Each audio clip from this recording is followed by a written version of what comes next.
આજે આપણે શીખવાના છીએ સ્વાધ્યાય 1.3 લોજિકલ મેથ્સ ચેનલમાં સ્વાધ્યાય 1.2 અને ચેપ્ટર 1 ની થિયરીના વિડીયો આગળ મુકાઈ ગયો છે. જેને જોયો ન હોય તે જોઈ લેજો. આજે આપણે શીખવાના છીએ બાળ મિત્રો સ્વાધ્યાય 1.3. તો આપણે પહેલા હેડિંગમાં લઈ સ્વાધ્યાય 1.3. તો આને હવે આપણે રકમ જોઈએ.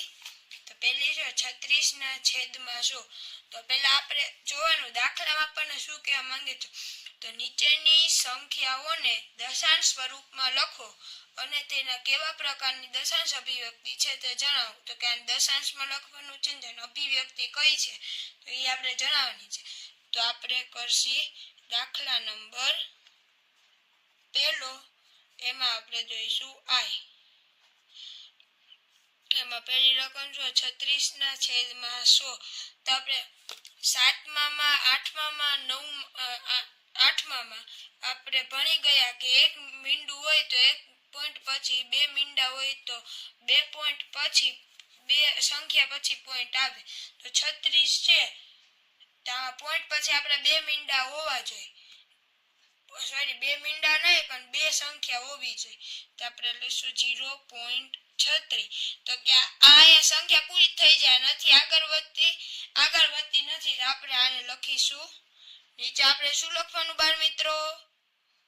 શાંત દશાંશ અભિવ્યક્તિ મળે. અભિવ્યક્તિ મળે. હવે બાળ મિત્રો આપણે બીજી રકમ જોઈ. રકમ 1/11. તો અહીંયા લઈશું ડબલ આઈ. હવે આપણે જો 1/11. 1/11. તો કે આ ભાગાકાર. આને આપણે એમને સીધો નહીં કરીએ કે આને આપણે ભાગાકાર કરી. તો અહીંયા બાળ મિત્રો રફ વર્ગમાં ભાગાકાર કરી 1/11. તો કે આ 1 કરતા 11 મોટી સંખ્યા છે તો અહીંયા લઈશી 0. કેટલા આવે બાળ મિત્રો? તો અહીંયા આવે આપણે 0. પછી 10. તો હજી 11 મોટા હે તો અહીંયા આગળ 0 લેવાનું નીચે 0. પછી 100. તો જે 100 આવી ગયા. હવે 100 થી નાના તો 11 9 99. તો અહીંયા કેટલા વધ્યા? 1 વધ્યો.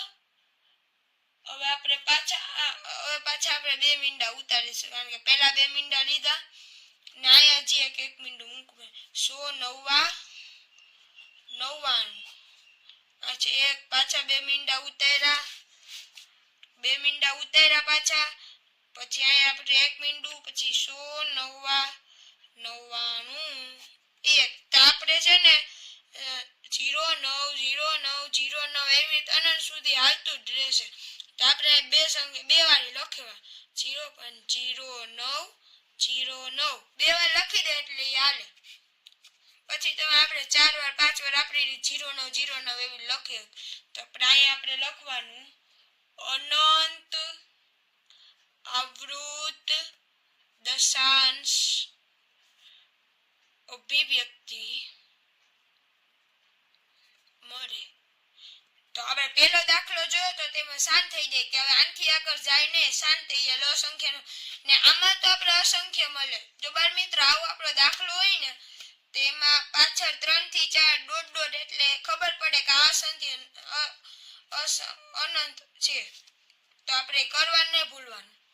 હવે આપણે લઈશું દાખલા નંબર 3 ત્રિપલ આઈ. ત્રિપલમાં 4 1/8. તો આ છે તો આ મિશ્ર સ્વરૂપ છે. આને આપણે સ્વાદુરૂપ આપતા શીખવાનું. તો 8 ચોક કેટલા થાય? 32. આ બે વચ્ચેનો ગુણાકાર કરવાનો આ બે વચ્ચેનો પ્લસ કરવાનો. 8 ચોક 32. 32 ને 1 પ્લસ કરતા 33/8 આવ્યું. હવે આપણે આનો આવી જ રીતે આની ભાગાકાર કરવાનો. તો 33/8. પછી આપણે 8 ચોક 32 અમુકા 1. જો હવે 1 એ 8 એ 1 કરતા મોટી સંખ્યા તો તો બાળ મિત્રો આપણે મીંડું ઉતારીશું અહીંયા ટપકું લે એટલે અહીંયા ટપકું એટલે મીંડું પછી આપણે હજી 8 એકુ 8 આ મૂકા 2 પછી 2 મૂકા પછી અહીંયા આપણે મીંડું ઉતાર્યું પછી તો અહીંયા ઉતારું 8 દુ 16 આવશે મૂકા 4 મૂકા મીંડું 8 પંચા 40 થયા તો કે આપણે જો આ સંખ્યા છે ને આપણે અનંત સુધી ગઈ તેનો અંત જ નથી આવતો ને અહીંયા આપણે છે ને શૂન્ય આવી ગયો એટલે આનો અંત આવી ગયો તો અહીંયા આપણે લખી 4.125 લખી શાંત દશાંશ અભિવ્યક્તિ મળે પેજ પૂરું થઈ ગયું એટલે પેજના ઊંધું કરી નાખીએ હવે આપણે ચોથી રકમ આપણને શું કહે છે જો ચોથી રકમ છે 3/13 તો અહીંયા લઈશી આવી 3/13 3/13 તો હવે આને આપણે એવી જ રીતે ગુણાકાર કરવો પડશે 3/13 તો અહીંયા આપણે 13 એ 3 કરતા મોટી સંખ્યા 0 આ મૂકા 0 એટલે 13 આ પોઈન્ટ મૂકવાનું ભૂલવાનું નહીં 13 દુ 26 આ મૂકા 4 આ મૂકો 0 13 તેરી 39 માઈનસ આ મૂકા 1 આ મૂકો 0 આ ઉપર 1 ચડાવ્યો 0 એટલે આ મૂકો 0 એટલે અહીં આપણે 1 મહિલા આ પોઈન્ટ નો આપણે 0 હોય ને આપણે બધે મૂકતું જ જાણું 10 તો એટલે આ સંખ્યા કરતા મોટી છે તો હજી આપણે ઉપર 0 મૂકવાનો નીચે 0 મૂકવાનો એટલે આ ઉપર જવાબમાં 0 મૂકો અને નીચે 0 મૂકો હવે 13 + 51 હવે કેટલા મહિલા 9 મહિલા 0 13 × 6 = 78 હવે આપશે 12 આવ્યા પણ હજી એક 0 મૂકવાનો એટલે 0 13 × 9 = 117 તો અહીંયા આવશે 3 આ મૂકા 0 13 દુ 26 આ મૂકા 4 જો બાળ મિત્રો તમે જોયું આ સંખ્યા છે એની પછી રિપીટ થઈ ગઈ એટલે આ સંખ્યાનો અંત આવે એમ નથી તે અનંત છે એટલે કે શાંત નથી અનંત તો આપણે લખી 0.23 07692 07692 આ આપણો જવાબ છે તો આપણે લખી અનંત આવૃત દશાંશ અભિવ્યક્તિ મળે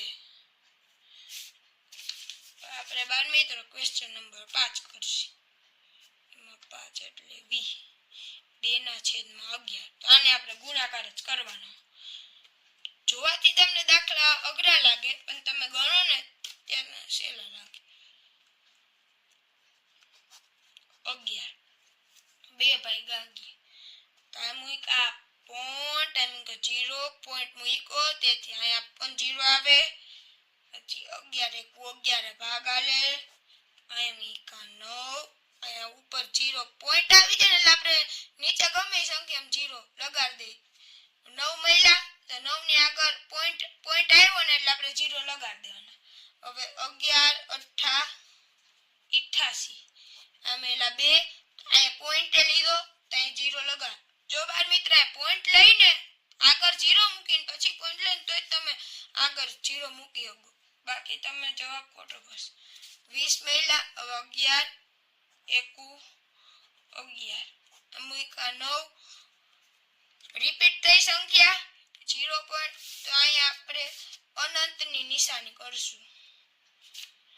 0.181 અનંત તો અહીંયા આપણે લક્ષી અનંત આવૃત દશાંશ અભિવ્યક્તિ લખવા મોડું થાય ફરીથી લખીએ આપણે, કાંઈ વાંધો નહીં. અનંત આવૃત દશાંશ અભિવ્યક્તિ મળે. અભિવ્યક્તિ મળે. હવે આપણે પેજ આપણું પૂરું એટલે હજી એક આનો દાખલો બાકી છે. પેજ આપણે બદલાવી.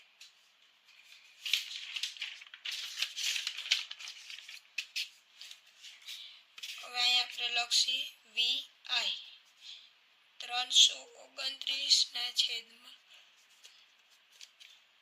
તો કે આ છે. તો દાખલો આપણને જોવા અઘરો પણ આપણે ગણીને તો લાગશે. ચાલો હમણાં આપણે ગણી જો 329 ભાગ્યા 400 કર્યા. હવે 329 છે ઈ 400 કરતા નાના છે, તો અહીંયા આપણે લઈશું પોઈન્ટ, અહીં મૂકા 0, અહીં મૂકા 0. 4 અઠ્ઠા 3200, 32 આવે ને છેલ્લા આવે મીંડા, ત્યાં લઈશી 0 0 9 0 એક મિનિટ 0 4 દુ 8 ને 2 મીંડા 0 0 1. શું આવ્યા? તો હજી એક આપણે એક મીંડું ઉતારી. એ મીંડું ઉતાર્યું 4 દુ 8 0 0. પછી અહીંયા હું લઈ એટલે આપણે મૂળ 200 વધે 200 થયું. હવે આપણે અહીંયા હજી એક મીંડું ઉતારી 4 પંચા 20.